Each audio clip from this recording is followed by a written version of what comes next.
네, 오늘 말씀은 예레미야 애가 2장입니다. 예레미야 애가 2장. 하나님의 진노와 시온의 비극에 대한 애가 하나님의 진노와 시온의 비극에 대한 애가입니다. 예레미야 애가도 마찬가지로 예레미야 애가도 이스라엘의 예루살렘의 멸망을 슬퍼하고 멸망한 상황을 보면서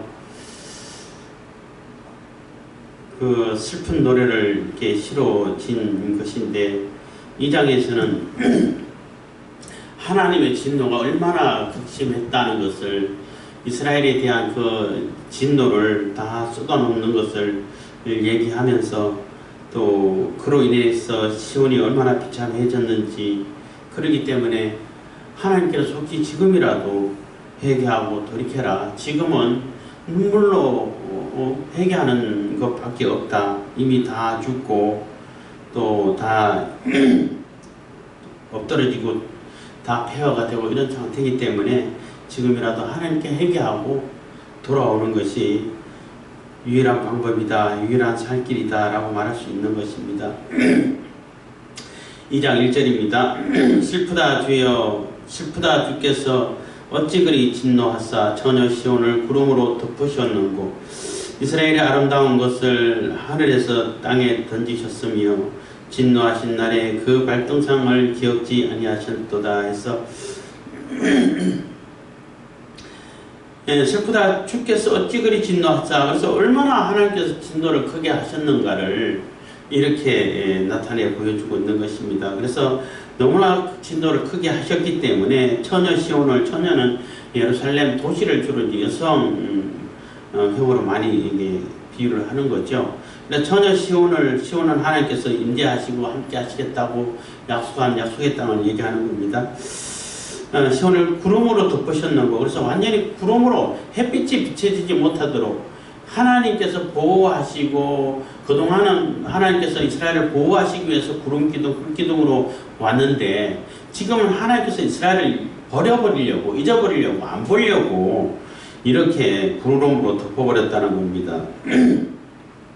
이스라엘의 아름다운 것을 하늘에서 땅에 던지셨으며, 그래서 하늘나라에서 하나님의 백성으로 이렇게 살기를 바라고 하나님의 선민 백성으로 살게끔 하기 위해서 이렇게 있었는데, 그 아름답고 하나님의 영광이 가득 차고 했던 그 이스라엘을 하늘에서 땅에 완전히 던져버렸다는 겁니다. 던져서 완전히 폐기시켜버렸다는 거죠. 진노하신 날에 그 발등상을 기억지 아니하셨도다 해서, 발등상이라는 것은 그러니까 솔로몬이 성전을 지을 때 이 성전이 하나님의 발등상입니다. 하나님 발을 올려놓는 발등상입니다. 라고 이렇게 고백을 했던 것을 상기를 기억을 하면서, 그 발등상이 있다는 얘기는 하나님이 임재해 있고 하나님의 통치가 임하고 하나님이 완전히 옛날에는 전쟁을 하게 되면은 완전히 정복해서 그 왕들을 잡아서 발등상 삼고 하기도 했는데, 그런 의미도 있죠. 그러니까 이스라엘은 완전히 하나님의 손아귀에 있고 하나님의 통제 안에 있다고 했는데, 있어서 하나님의 보호 아래, 하나님의 절대적인 임재 아래 있었는데, 이제는 그것을 기억하지 않고 완전히 보기 싫다고 구름으로 다 덮어버렸다는 것입니다. 그래서 이 땅에 버렸다는 거죠. 2절입니다. 주께서 야곱의 모든 거처를 삼키시고 긍휼히 여기지 아니하셨으며, 그래서 주께서 야곱의 모든 거처를 다 삼켰다는, 다 점령당하게 했다는 겁니다. 예루살렘까지. 긍휼히 여기지 아니하셨으며 노하사 처녀 유다의 견고한 성을 헐어 땅에 엎으시고 나라와 방백으로 욕되게 하셨도다. 그래서 다 점령당하게 하시고 욕을 먹게, 욕되게 했다는 것입니다. 3절, 맹렬한 진노로 이스라엘 모든 뿔을 자르셨으며 이 원수 앞에서 오른손을 거두시고 맹렬한 불이 사방으로 사람같이 야곱을 사르셨도다. 그래서 맹렬한 진노, 하나님의 진노가 너무나 커서 이스라엘의 모든 뿔을 다 잘랐다는 거예요. 뿔이라는 얘기는 이렇게 권력, 권능, 힘, 또 이렇게 명예, 이런 걸 상징하는 거예요. 권세, 이런 걸 상징하는 것인데, 그것을 다 잘랐다는 얘기는 완전히 다 이스라엘의 그 모든 그 영광을, 모든 권세를, 모든 명예를 다 하나님께서 잘라버리셨다는 것입니다. 자르셨으며 원수 앞에 오른손을 거두시고, 원수 앞에 오른손을 거뒀다는 얘기는 오른손은 권능의 손, 뭐 능력의 손, 힘의 손을 얘기하는데, 하나님께서 오른손으로 구원해 주시고 지켜주시고 보호하시던 그것을 이제 거둬버렸다는 거예요. 하나님께서 이스라엘의 보호를 거둬버리고 보호해 주지 않으셨다는 겁니다. 손을 거두시고 맹렬한 불이 사방으로부터, 그러니까 거두니까 맹렬한 침략하는 그 불이 사방으로 그냥 사람같이 온 사방에서 야곱을, 이스라엘을, 유다를 다 살라버렸다는 것입니다. 그게 이제 하나님의 진노의 결과라는 것이죠. 4절입니다. 원수같이 활을 당기고 대적처럼 오른손을 들고 서서 눈에 아름다운 모든 자를 사료하셨으며 처녀 시온의 장막에 노를 불처럼 쏟으셨도다. 그래서 원수같이 활을 당기시고 한 것은, 그동안은 원수를 향해서 하나님께서 활을 당기셔가지고 원수를 물리쳐 주시고 막아주시고 했는데, 이제는 오히려 하나님이 원수하고 같은 편이 돼가지고 원수처럼 돼가지고 이스라엘을 향해서, 예루살렘을 향해서 활을 당기고 쏘고 공격을 하게 했다는 것입니다. 공격하고 또 공격하게 했다는 것입니다. 그래서 오른손을 들고 눈에 아름다운 모든 자를 사료하셨으며, 그래서 그동안 아름답게 여기고 기쁘게 여기고 하나님의 백성으로 여기던 그 모든 것을 다 사료하셨다는 것입니다. 처녀 시온의 장막에 노를 불처럼 쏟으셨도다. 5절, 주께서 원수같이 되어 이스라엘을 삼키셨으며, 그래서 하나님께서 원수가 됐어. 그러니까 우리가 하나님의 원수가 되면 안 되죠. 하나님의 은혜를 입는 백성이 되어야죠. 하나님을 원수처럼 삼고 하나님이 우리를 원수처럼 대하면 살아날 방법이 없는 것입니다. 그래서 주님께서 원수같이 되어 이스라엘을 삼키셨으며, 그래서 이스라엘을 다 삼켜버렸다는 것입니다. 모든 궁을 삼키셨고 견고한 성을 회파하사 처녀 유다의 근심과 애통을 더하셨도다. 그래서 다 삼키셔가지고 결국은 이 슬픔에 빠지게 했다는 거예요.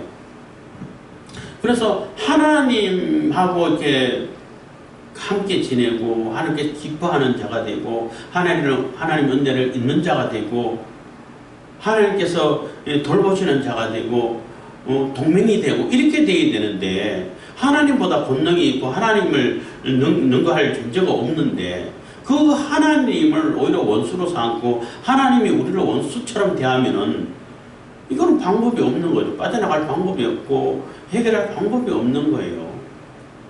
뭐 국제정세도 마찬가지로 가장 힘센 나라가 가장 힘센 나라하고 원수 삼으면 안 되죠. 조금 뭐 심지어는 뭐 자존심 상한다 할지라도, 자존심 상할까지 미국에 대해서는 상할 것까지 없지만 그래도 조금 내가 굽히더라도 같이 동맹이 되는 게 살아남는 방법이지, 같이 원수돼갖고 살아남을 방법이 없어요. 뭐 미국에 대해서도 그런데 하나님에 대해서 그러면은 뭐 말할 것도 없죠. 그래서 지금 이스라엘은 하나님을 원수로 대했고 하나님이 유다를, 예루살렘을 원수로 대하고 있다는 거죠. 그러니까 이게 진노를 당하고 멸망을 당할 수밖에 없다는 겁니다. 6절입니다.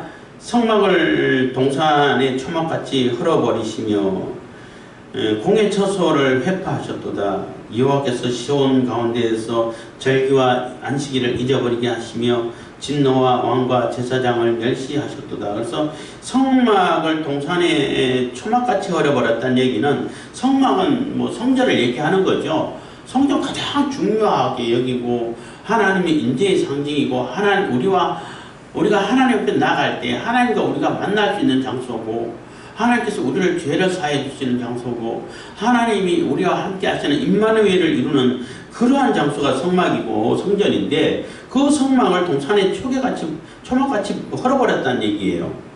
그리고 또 이제 절기가 나오기 때문에 그냥 버려도 아무런 관심 없이 그냥 동산에서 그냥 버려진 초막이 그냥 다 이렇게 숲을처럼 자라고, 그래서 아무것도 살지 못하는 이런 상태로 이해할 수도 있는 것이고, 또 이제 절기가 나오기 때문에 그 초막절을 지내고 나서 초막절을 지내면은 일주일 동안 그 나뭇가지를 꺾어가지고 초막을 지어가지고 거기서 생활하다가 그 절기가 끝나면은 그 초막은 그냥 아무런 미련 없이 아까움이 없이 귀하게 여기지도 않고 다 헐어버린다고, 다 치워버린다고요. 철거를 해버린다는 거죠. 그것처럼 이 성전을 너무나 하찮은 것처럼 아무런 가치 없는 것처럼 철거해버리고 치워버리셨다는 겁니다. 헐어버리셨다는 거예요. 공예 처소를 해파하셨도다. 공예 처소도 다 해파하고 성전도 다 해파하고 성벽도 다 해파하고 다 부셨다는 거죠. 그래서 여호와께서 시온 가운데 절기와 안식일을 잊어버리게 하시며 그래서 더 이상 절기를 지킬 수도 없고 하나님께 나와서 제사 드릴 수도 없고 안식일도 다 제대로 지킬 수 없도록 이런 상태가 되어버렸다는 거죠. 그 얘기는 이스라엘 백성들이 절기를 지키기도 하고 안식일도 지키고 이렇게 또 하나님께 성전 제사도 드리고 했지만은 너무나 가정스럽게 위선적으로 형식적으로만 드렸다는 거예요. 그래서 하나님께서 그것을 가정이 여겨가지고 다 폐지했다는 것입니다. 그래서 오히려 절기를 굉장히 중요한 의미가 있고 안식일도 중요한 의미 있고 절대 안식을 잊어버리지 말라 하고 명령까지 하고 십계명에도 나오고 하는데 그것조차도 잊어버리게 만드셨다는 얘기는 이스라엘 백성들이 또 유다 백성들이 하나님을 너무나 이렇게 우상처럼 섬겼다는 거예요. 하나님을 잊어버리고 형식적으로만 의식적으로만 그냥 가정하게 했기 때문에 하나님께서 그것조차도 다 헐어버리고 못하게 잊어버렸다는 것입니다. 그래서 왕과 제사장을 멸시하셨다는 얘기는 왕 제사장 하나님께서 대리로 세운 그 왕 하나님과 우리 백성들 하나님의 우리 인간을 중재해주는 제사장 그 제사를 집행하는 제사를 이렇게 집행하고 주관하는 그러한 제사장들 굉장히 소중하고 중요한 직분인데 하나님께서 직접 내리시는 직분이신데 그것을 다 아주 멸시하고 완전히 하찮은 것으로 가치 없는 것으로 다 없애버렸다는 거예요. 다 이렇게 흩어버리셨다는 겁니다. 멸망시켜 버렸다는 거죠.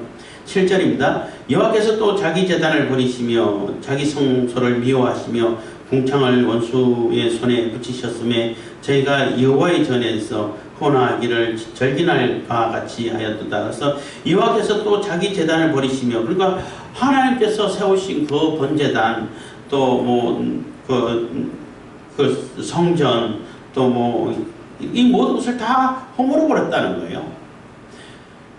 성소를 미워하시며 궁장을 원수의 손에 붙이셨으며 그래서 그거 다 헐어버리고 다 없애버리고 성전에 있는 그러한 그 기물들 중요하고 귀한 기물들 다 탈취당하게 만들어버리고 원수의 손에 다 가져가게 만들어버리고 저희가 여호와의 전에서 혼화하기를 그래서 전혀 이방인들 하나님을 모르고 하나님의 성전을 부수고 다 갈취하고 다 해파하고 이런 자들이 와가지고 막 거기서 곽자지껄 떠들고 길거리고 그런 상태가 됐다는 거죠. 이 얘기는 이스라엘 백성들이 미신적으로 하나님 섬기고 성전을 우상으로 섬겼는데 이 성전만 있으면 절대 이 성은 아무도 못 건드려.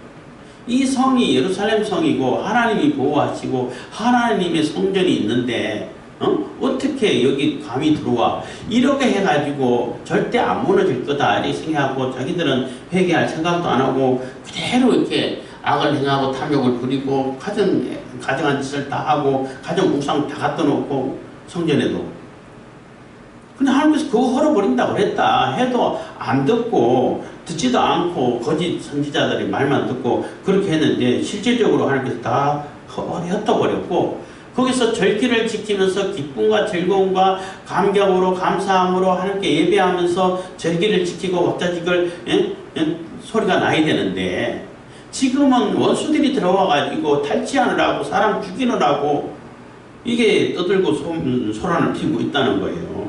얼마나 비참하냐는 거죠. 성전에서 거룩한 행사가 이루어지고 하나님께 찬양이 드려져야 되고 절기를 지키기 위해서 말씀을 배우고 말씀을 가르치고 듣고 하기 위해서 소리가 나야 되는데 그런 소리는 다 사라져버리고 원수들이 탈취하기 위해서 또 거기에 있는 사람들 죽이기 위해서 이제 떠들고 시끄럽게 하고 있다는 것입니다. 8절입니다. 여호와께서 처녀 시온의 성을 헐기로 결심하시고 줄을 띠고 회파하면서 손을 거두지 아니하사 성과 과거로 통곡하게 하셨으며 저희가 함께 세하였도다. 그래서 여호와께서 처녀 시온의 성을 헐기로 결심했다, 작정하셨다는 거예요. 그러니까 감정적으로 어느 순간에 화가 나서 확 흥부는 게 아니라 미리 계획을 다 하고 작정을 하셨다는 거예요. 매번 이러면 안 된다, 이러면 다 헐어버릴 거다, 회개하고 돌아오라고 수없이 수많은 선지자를 보내고 수없이 경고를 하고 해도 안 돌아오니까 이제는 기다림의 한계가 왔다는 거죠. 이제 더 이상 기다리지 않고 처분을 하셨다는 것입니다. 그리고 결심하시고 줄을 띠고 회파하면서, 줄을 띈다는 얘기는 딱 측량한다는 얘기거든요. 그러니까 철저하게 계획을 하셨다는 거예요. 감정적으로 어느 순간에 감정이 폭발해가지고 그렇게 심판하는 것이 아니라 아주 계획하신 대로, 계획한 대로 결심하시고 그대로 다 이 성전을 다 회파했다는 것입니다. 그리고 줄을 띠고 회파하면서 손을 거두지 아니하셨다는 얘기는, 그래서 이방인들 바벨론 군사들이 와갖고 다 부수고 불지르고 부수고 하는데도 하나도 막아주지 않고 그대로 버려두셨다는 거예요. 그러니까 못하게 막지 않으셨다는 것입니다. 손을 거두지 아니하사 성과 과거로 통곡하게 하셨으니, 그래서 이 슬픔을 맞이했다는 겁니다. 저희가 함께 사하였다. 9절, 성문이 땅에 묻히며 빗장이 꺾여 회파되고 왕과 방백들이 율법 없는 열방 가운데 있으며 그 선지자들은 여호와의 묵시를 받지 못하는도다. 그래서 그 결과가 성문은 다 땅에 묻혀, 성문 다 부서져가 땅에 들어가고 땅에 묻혀버리고 불타버리고, 나머지 쟤는 땅에 묻히고 빗장이 꺾였고, 뭐 이 장군은 장치죠, 다 꺾여져가 더 이상 못하고, 그래서 성문 역할을 전혀 못하게 만들어버렸다는 거죠. 그 왕과 방백들이 율법 없는 열방 가운데 있다는 얘기는 포로로 잡혀갔다는 얘기예요. 방백이, 왕과 방백 지도자들, 제사장들은 여기 있으면서 백성들을 다스리고 지도를 해야 되는데 포로로 잡혀가 있다는 것입니다. 선지자들은 여호와의 묵시를 받지 못하는 거다. 선지자들은 하나님의 계시를 못 받아. 하나님의 말씀을 받지를 못해. 하나님께서 더 이상 그 선지자들에게 말씀을 주지 않으셔. 왜냐하면 거짓말만 하는데 하나님께서 하라고 한 얘기는 안 하고, 하나님께서 전하신 말씀은 안 듣고, 자기들 생각만, 자기들이 바램만, 욕심만 얘기를 하나님 말씀이라고 거짓말 하는데 더 이상 하나님께서 계시를 주시겠냐는 거예요. 뭐 하나님 계시는 계속 알려주고 말씀을 전해지지만은 스스로 귀를 닫고 받지 않았다, 이렇게 얘기를 해도 되는 겁니다. 그런 상태가 됐다는 것입니다. 10절입니다. 처녀 시온의 장로들이 땅에 앉아 잠잠하고 티끌을 머리에 무릅쓰고 붉은 배를 허리에 들렸으며, 그래서 완전히 가장 큰 슬픔을 당했을 때 이렇게 뿌리는 그 행색이라고 말할 수 있습니다. 그 옷이라는 것처럼, 옷처럼 뭐 상당하면 옛날에 배옷 입고 하는 것처럼 예루살렘 처녀들은 머리를 땅에 숙였도다. 그래서 예루살렘 처녀들은 공주같이 화려하고 또 대접을 받고 귀한 존재로 이렇게 여김을 받아왔는데, 예루살렘이 지금 완전히 땅에 머리를 박고 완전히 죄인처럼, 또 아니면은 또 노예처럼 이렇게 취급을 당하게 됐다는 겁니다. 그래서 처녀 시온의 장로들이 땅에 앉아서 잠잠하고 더 이상 뭐 할 말도 없고 할 수 있는 것도 없고 포로로 다 잡혀갔죠. 티끌을 머리에 무릅쓰고 너무나 슬픔에 빠져 있다는 겁니다. 붉은 배를 허리에 둘렀으며 예루살렘 처녀들은 머리를 땅에 숙였도다. 이게 하나님의 진노의 결과라는 거죠. 결국은 하나님의 진노를 당해서 이런 일을 당했다는 것입니다. 11절, 내 눈이 눈물에 상하며 내 창자가 끓으며 내 가안이 땅에 쏟아졌으니 이는 처녀 내 백성이 패망하여 어린 자녀와 젖먹는 아이들이 성읍 길거리에 혼미함이로다 해서, 내 눈이 눈물에 상한다는 게 눈물을 너무 많이 흘러서 눈이 퉁퉁 붓고 이제는 상할 지경이 됐다는 거예요. 너무나 슬펐어. 내 창자가 끓으면 애가 끊어진다고 그러잖아요. 뭐 애가 끓는다 뭐 이런 표현도 쓰기도 하는데 완전히 뭐 애가 한 장 다 녹는다 뭐 이런 표현도 쓰고 너무나 안타깝다는 것입니다. 내 간이 땅에 쏟아졌으면 너무나 뭐 처참하고 슬프고 해서 너무나 통탄스러워서 간이 그냥 다 쏟아져 나와서 뭐 그러면 사람 살 수가 있겠습니까? 장이 끊어지고 또 간이 뭐 밖으로 쏟아져 나오면은 다 죽죠. 그런 너무나 슬픈 상태가 됐다는 거죠. 그러니까 이 과장법이기도 하지만은 뭐 더 이상 표현할 방법이 없다는 거예요. 이 슬픔을 뭐 너무나 눈물을 많이 흘려서 눈은 이미 상한 지경에 놓였고 이는 왜 그러냐면은 이는 처녀 내 백성이 패망하여 완전히 패망해서 어린 자녀와 젖 먹는 아이들이 성읍길거리에서 이렇게 기절하고 정신이 혼미하고 비틀비틀하고 아무런 힘도 없이 다니는 그런 지경에 놓였다는 겁니다. 12절 저희가 성읍 길거리에서 상한 자처럼 혼미하여 그래서 성읍 길거리에 돌아다니는데도 뭐 특별히 누가 이렇게 때려서 상하게 하지도 않았는데 이미 상해가지고 비틀거리고 다닌다는 거예요. 그 기절하고 그냥 픽픽 쓰러지는 그런 상태까지 됐다는 거죠. 그 어미의 품에서 혼이 떠날 때에 그 어미에게 이르기를 곡식과 포도주가 어디 있느냐 하더라. 그래서 너무나 굶어가지고 먹을 게 없어가지고 픽픽 쓰러지고 정신을 잃고 이러는데 그 정신이 쓰러지고 쓰러져 있는 아이를 이렇게 세우려고 안고 있으니까 그 죽으면서 굶어 죽으면서 엄마에게 포도주 먹을 거 없습니까? 포도주는 어디 있습니까? 마실 건 어디 있습니까? 이러고 죽는다는 거예요. 그게 얼마나 비참하냐는 거죠. 13절 처녀 예루살렘이여 내가 무엇으로 네게 증거하며 무엇으로 네게 비교할꼬 처녀 시온이여 내가 무엇으로 네게 비교하여 너를 위로할꼬 너의 파괴됨이 바다같이 크니 누가 너를 고치소냐. 그래서 이 비참한 상황을 비교할 수조차도 없다는 거예요. 어느 곳에도 비교할 수 없을 만큼 크다는 거죠. 뭐 바다같이 크다, 최고 크다는 얘기예요. 더 이상 비교할 때조차도 없고 뭐 할 말조차도 잃어버렸다는 거죠. 그만큼 비참하게 슬픔을 느낀다는 것입니다. 그런 애통을 당했다는 거죠.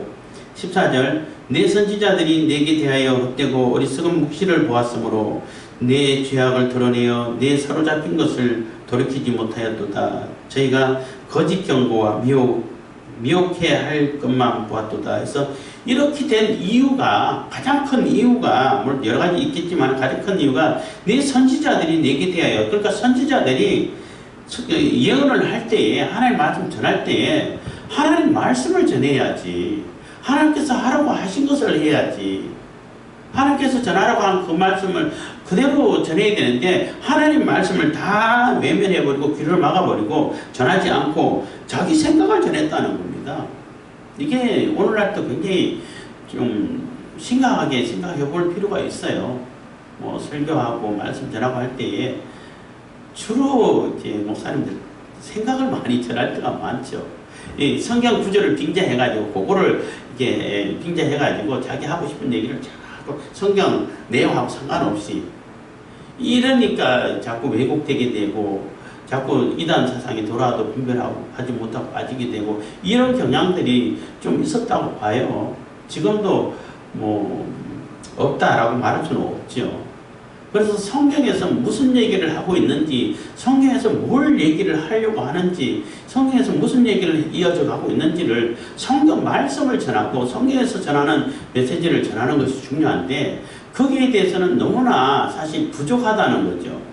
그리고 우리 한국교회 성도들은 이 듣는 귀가 그동안 설교 스타일에 익숙해 있기 때문에 그 익숙한 것이 아니면은 잘 안 들으려고 해버린다는 거예요.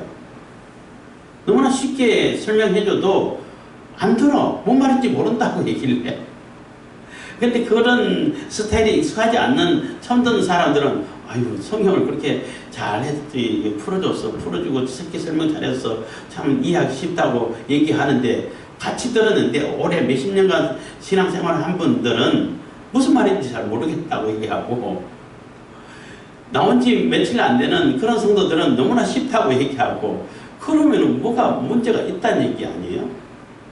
그래서 내가 듣기 좋고 내가 익숙한 거 그것만 들으려고 하다 보니까 이런 현상이 벌어지는데, 거기에 선지자들이 자기 생각, 하나님 말씀이 아닌 자기 생각을 집어넣어서 자꾸 얘기하다 보면은 말씀 자꾸 왜곡될 수밖에 없게 된다는 것입니다. 그것처럼 이 예레미야 시대 때 예루살렘이 망할 때, 그때도 선지자들이 하나님에 대해서 자꾸 헛되고 어리석은 묵시를 자꾸 보였다는 거예요. 하나님께서 보여주지 않고 자기 생각만, 자기가 기대한 거, 자기가 예상하고 나름대로 기대하고 됐으면 좋겠다, 이런 것만 자꾸 얘기했다는 거예요. 실제 사실하고 상관없이, 하나님 말씀하고 상관없이. 뭐 요즘도 유튜브가 잘 발달돼가지고 유튜브를 보다 보면은 어떤 유튜브는 사실에 기반해가지고 또 이렇게 나름대로 해석을 하고 평론을 하고 하는 것을 볼 때, 그런 그 유튜브는 나름대로 인기를 있는데, 제목을 보면은 자기가 그랬으면 좋겠다라는 것을 계속 얘기를 해. 나중에 들어보면, 처음에는 제목 보고 들어갔다가 이렇게 돼서 보면은 그렇게 됐으면 좋겠다는 얘기인 거예요. 지금 현 사실하고 상관없이. 그러다 보면은 그런 유튜브는 처음에는 좀 듣다가 나중에는 별로 이렇게 흥미를 못 얻어서, 그러니까 정보를 못 얻는 거죠. 실질적인 사실 정보가 어떤지를 모르다 보니까 별로 안 듣게 되고 이렇게 되는 것인데, 뭐 그거하고도 어느 비슷할 수도 있는데, 이 선지자들은 너무나 그래서 거짓 선지자라고 얘기하는 거예요. 헛된 것, 어리석은 묵시를 보았으므로 내 죄악을 드러내어서 내 사로잡힌 것을 돌이키지 못하였다. 그래서 정확하게 하나님 말씀을 증거해가지고 하나님 백성들이 빨리 회개하고 돌이켜서 하나님 찾도록 이렇게 메시지를 전해줘야 되는데, 그럴 필요가 없다고만 계속 전해줬다는 거예요. 왜냐하면 성전이 있고 하나님께서 보호하시는 예루살렘인데 뭐가 더 필요해? 내가 무슨 짓을 해도 예루살렘 안에 있는데, 내가 무슨 짓을 해도 성전이 내 가까이 있는데 나는 아무렇지 않고 괜찮을 거야, 이렇게 전해줬다는 거예요. 그래서 하나님께서 너희들이 그렇게 우상으로 여기는 그 성전까지 다 회파하고 다 부숴버렸다는 것입니다. 저희가 거짓 경고와 미혹해야 할 것만 보았다. 그래서 거짓 경고와 미혹하고 거짓말을 속이고 하는 그런 것만 보고 이렇게 미신적으로 이렇게 예언을 하고 섬겨왔다는 것입니다. 15절, 무릇 지나가는 자는 다 너를 향하여 박장하며 처녀 예루살렘을 향하여 비수하고 머리를 흔들며 말하기를 온전한 영광이라, 천하의 희락이라, 일컫던 성이 이 성이냐 하며. 그래서 무릇 지나가는 자는 다 너를 향하여, 지나가는 사람들이 뭐 박장하고 손뼉을 치면서 깔깔깔거리면서 조롱한다는 거예요. 웃고 있다는 거예요. 전혀 예루살렘을 향하여 비수하고 비웃는다는 거죠. 비수하고 머리를 흔들면서, 머리 절레절레 흔들면서 참 세상에 꼴 좋다. 어떻게 저렇게 되냐. 그렇게 기고만장해갖고 자기밖에 없고 뭐 천지만물을 지으신 하나님의 성이고 하나님의 성전이 있다고 자기가 취급을 하고 얘기더니 그게 그 결과 그 꼴이 이거야? 이런 식으로 비유하고 비수하고 비웃고 조롱하고 있다는 거죠. 말라기를 온전한 영광이라. 그래서 하나님 외에는 온전한 영광이 없어. 말로는 그렇게 했다는 거예요. 그게 틀린 말은 아니죠. 그러면 그 영광에 걸맞게끔 하나님의 영광을 나타내도록 살아야 되는데 그런 삶을 안 살아. 말로만 그렇게. 천하의 희락이라 일컫던 성이. 그래서 참 기쁨, 최고의 기쁨은 이 성 하나님께 있는 거야. 이 성에 있어, 이 성전에 있어. 이렇게 여기던 그 성인데 그 성이 지금 요 모양 꼴로 됐냐? 다 부서져 가지고 그 폐허가 됐냐? 다 잡혀갔냐? 이렇게 비웃고 조롱하고 있다는 것입니다. 16절, 너희 모든 원수는 너를 향하여 입을 벌리며 비수하고 이를 갈며 말하기를 우리가 저를 삼켰도다. 우리가 바라던 날이 과연 이날이라. 우리가 얻기도 하고 보기도 하였다 하도다. 그래서 그랬을 뿐만 아니라 그 원수들이 또 비웃는 자들이 정말 참 고소하다, 잘됐다. 내가 이 날을 막 눈 빠지도록 기다렸다. 너 언제 망하나? 내가 이렇게 체크받는데 그날이 지금 여기 왔어. 이렇게 동탄하고 그리고 자기들도 탈취하고 노력하고 이거 좋은 날이다, 뭐 이런 날이 다 오다니 이렇게 즐기고 있다는 거예요. 얼마나 비참하냐는 겁니다. 여호와 이제 하나님의 성이고 하나님의 예루살렘이었고 성전이 있던 곳이 이런 대접을 받고 이런 취급을 받고 있다는 겁니다. 17절 여호와께서 이미 정하신 일을 행하시고 여호와께서 이미 정하신 일을 행하셨다는 거예요. 이미 너희들 이렇게 살면은 이렇게 우상에 빠지고 하나님을 떠나고 하나님께 돌아오지 않으면은 이렇게 다 이렇게 해파할 것이다, 다 멸망시킬 거다 하고 이미 예언해주고 정해줬다는 거예요. 옛날에 명하신 말씀을 다 이루셨으며 그래서 모세 시대 때부터 율법을 주실 때부터 이런 예언을 해놨다는 거죠. 너희들 그렇게 하면은 다 하나님의 진노를 받을 거란 얘기를 다 했는데 그 말이 그대로 이루어지고 있다는 것입니다.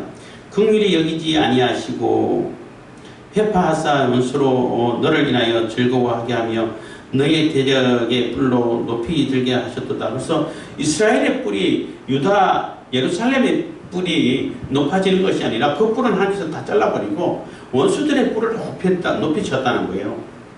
그러니까 어떻게 당할 수가 있냐는 겁니다. 18절 저희 마음이 주를 향하여 부르짖기를 처녀 시온의 성과가 너는 밤낮으로 눈물을 강물처럼 흘리지어다. 스스로 쉬지 말고 내 눈동자로 쉬게 하지 말지어다. 그래서 저희 마음을 주로 향하여 이제라도, 그러니까 이미 이제 다 망했어. 망하기 전에라도 빨리 돌아왔으면 조금이라도 건질 게 있었는데 이제 건질 것조차도 없어. 다 망했어. 아무것도 없어. 그러면 이제 할 수 있는 게 뭐야? 그냥 넉넉히 있는 게 아니라 지금이라도 기도하고 회개하고 눈물 흘리고 하나님 앞으로 돌아오라는 거예요. 그러면은 회개하고 돌아오는 그 순간 다시 시작될 수 있다는 그런 의미가 되겠죠. 그래서 저희 마음을 주를 향하고 주님을 향하고 부르짖기를 처녀 시온의 성과가 그러니까 다 이제 망해가지고 이제 부서진 성곽밖에 없어. 사람도 다 잡혀가고 완전히 폐허가 됐어. 그래서 그 성곽을 보고 너는 밤낮으로 눈물을 강물처럼 흘려라. 너 이렇게 당한 것이 성곽은 이제 의인화한 거죠. 이 부서진 성곽을 보고 그래서 이제 뭐 통곡의 벽이 생긴 시작됐다라고 말할 수도 있어요. 뭐 그랬는지는 모르겠지만은 통곡의 지금도 통곡의 벽에 가지고 기도하고 하잖아요. 유대인들이 그 성곽 한 부분을 남겨놨어. 다 부수지 않고. 왜냐하면 이만한 성도 우리가 헐었어, 부쉈어, 점령했어 라는 것을 자랑하기 위해 한 부분을 남겨놨는데 그 벽에 가지고 통곡을 하면서 기도하는 것이 통곡의 벽이 된 거예요. 지금 여기서부터 시작됐다고 말할 수 있는 거죠. 성곽아 너는 밤낮으로 눈물을 강처럼 흘릴지어다. 그래서 눈물을 강처럼 흘리라. 그냥 철저한 얘기를 하라는 얘기인 것입니다. 스스로 쉬지 말고 내 눈동자로 쉬게 하지 말지어다. 그래서 한순간도 쉬지 말고 계속 회개하고 돌이키고 하나님께로 돌아오게끔 하라는 것입니다. 19절 밤 초경에 일어나 부르짖을지어다. 밤 초경에 일어나 그냥 초저녁부터 잘 생각하지 말고 쉴 생각하지 말고 지금 쉴 수 있는 상황이 아니야. 한 시간이라도 주님께 기도하고 회개하고 돌이켜서 하나님 앞에 통해 자복을 해야 될 시간이야 하는 얘기가 되는 것입니다. 밤 초경에 일어나 부르짖을지어다. 내 마음을 주의 얼굴 앞에 물 쏟듯 할지어다. 주의 얼굴 앞에 물 쏟듯 한 얘기는 주님 얼굴 앞에서 엎드려서 눈물을 그냥 콸콸콸 물을 쏟아내듯이 그렇게 회개하고 눈물을 흘리라는 얘기인 것입니다. 회개하라는 얘기죠. 각 길거리에서 추려 혼미한 내 어린 자녀의 생명을 위하여 주를 향하여 손을 들지어다 하였도다. 그래서 네가 돌아봐라. 자녀들의 생명이 지금 굶어가지고 먹을 거 없어 다 혼명하고 계절하고 죽어가고 있는데 그 아이들을 위해서라도 너 기도해야 돼. 아이들을 위해서 이 후손을 위해서라도 기도하고 회개하고 돌아와야 돼 하는 얘기가 되는 겁니다.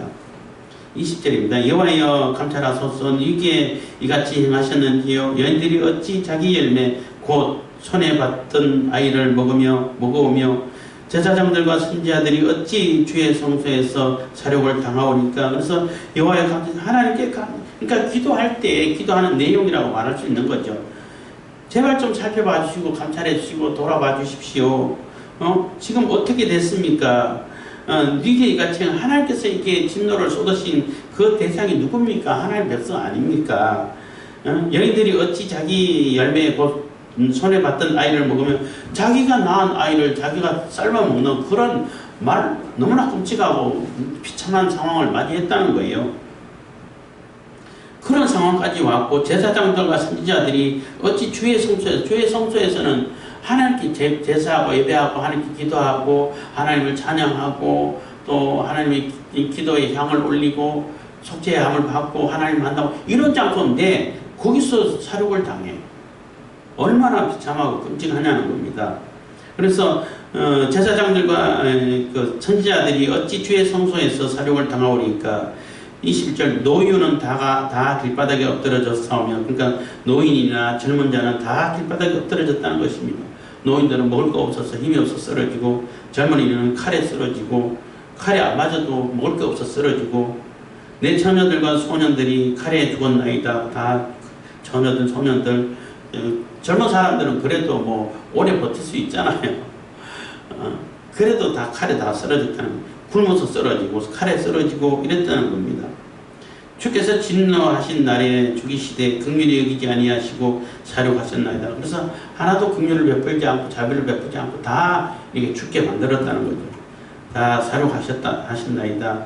주께서 내 두려운 일을 사방에서 부르시기를 절기에 무리를 부름같이 하셨나이다. 그래서 주께서 내 두려운 일을 사방에서 부르시기를 그러니까 두려움을 불렀는데 그전에는 절기를 지키기 위해 가지고 사방에 흩어져 있던 유대인들을 다 불러갖고 예루살렘 1년 3차례씩 모여라. 그래가지고 다 불러 모아가지고 기쁨의 절기 축제를 벌이고 하나님께 감사하고 기쁨을 이렇게 했는데 지금 이렇게 절기로 인해서 부르면 기대가 있고 기쁨이 있고 감사가 있고 서로 만나서 하나님 얘기하려면 기대가 있는데 지금 절기에서 부르는 게 아니라 두려움을 온 사방에서 절기를 부르는 것을 다 불렀다는 거예요.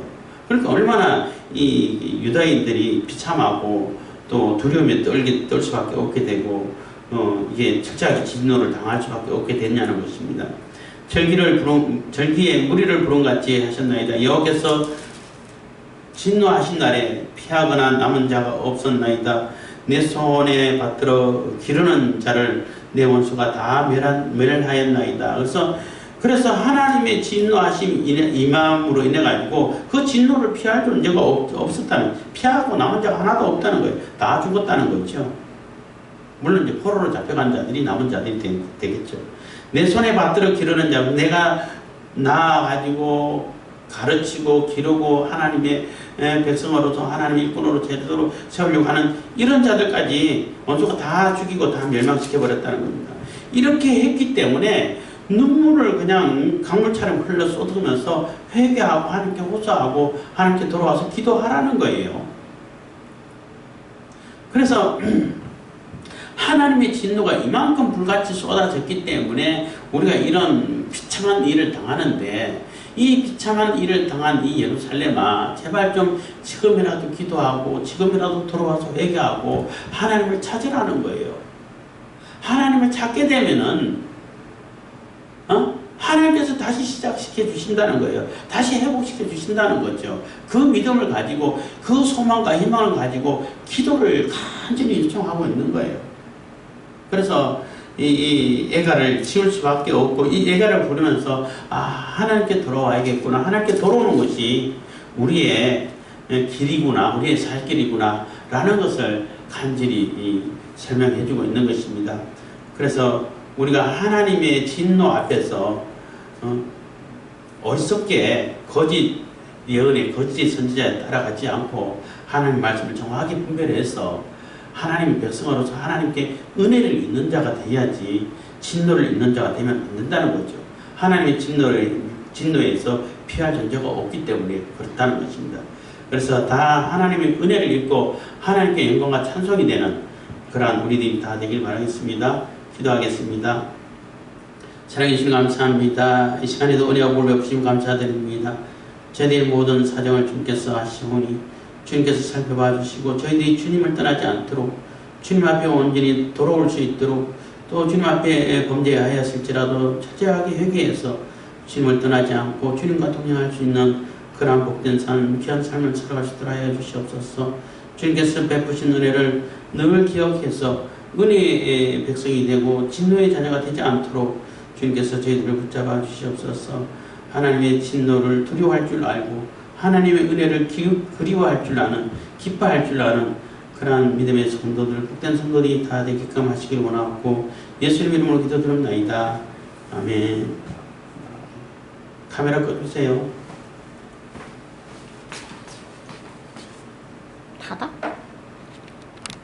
닫아? 예? 아니, 그거 꺼야